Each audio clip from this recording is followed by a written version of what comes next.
Hey, so today's video is going to be a little short. I'm going to give you just a couple tips from this book. And this book inspired a few different people in the sports world and in the military world to copy the techniques that Maxwell Maltz talks about in this book.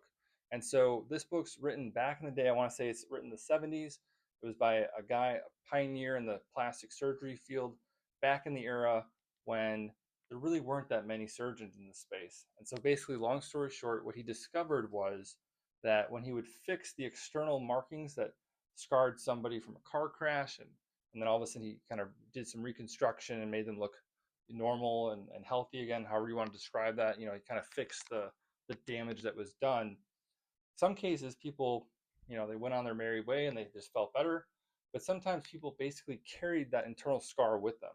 And so he started to understand that there's sort of this internal engine that drives our perceptions. And so even though people again would be fixed on the outside, they still would feel very much so that they carried around this scar. And so he digs into sort of this idea of self-esteem. He's one of the pioneers in that field. And the book goes through this idea of kind of our automatic success mechanism.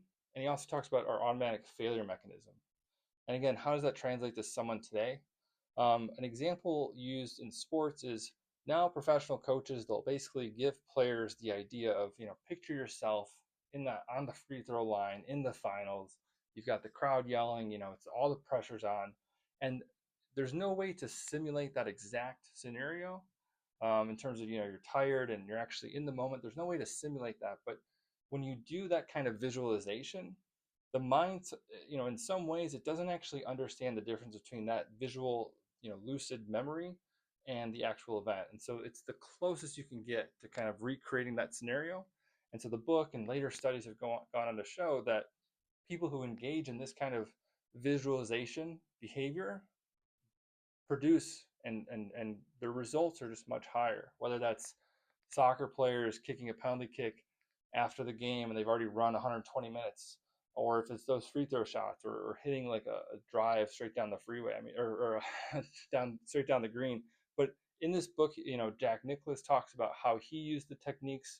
um, there's a couple different scenarios where, again, you can kind of do this anywhere. There's a great story from the book where there's three prisoners of war in Vietnam, and one of them, every day while he was in prison in this POW camp, would visualize a round of golf on his favorite course, and he would literally go through every single shot. He would play it all out, and when he got back home, he was actually a significantly better golfer. And he used that sort of as an escape, but it's a demonstration of if you're actively participating in this visualization exercise, you're able to put yourself in that exact spot, and it actually benefits you in the long run. So it's a tremendous book. It's got a lot of these like little nuance, like Psycho-Cybernetics. I think it's a great name for it because it gets a weird, a little technical, and I'm not too familiar in that space. But when I read it, it's very just easy to digest in a way that's kind of automatic, like he says in the book. And again, like that automatic failure mechanism, it's I started to recognize, and I talked about this in a great, so far my most popular video where it talks about the different types of subscriptions to cancel.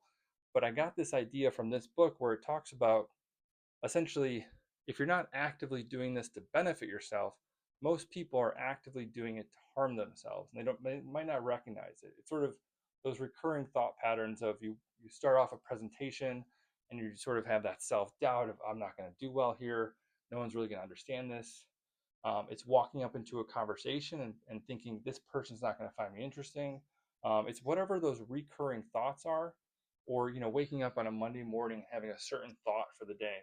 There's these visualizations that we do engage in that are actually harming us. And so the book kind of goes through how to remove those, replace them with something positive.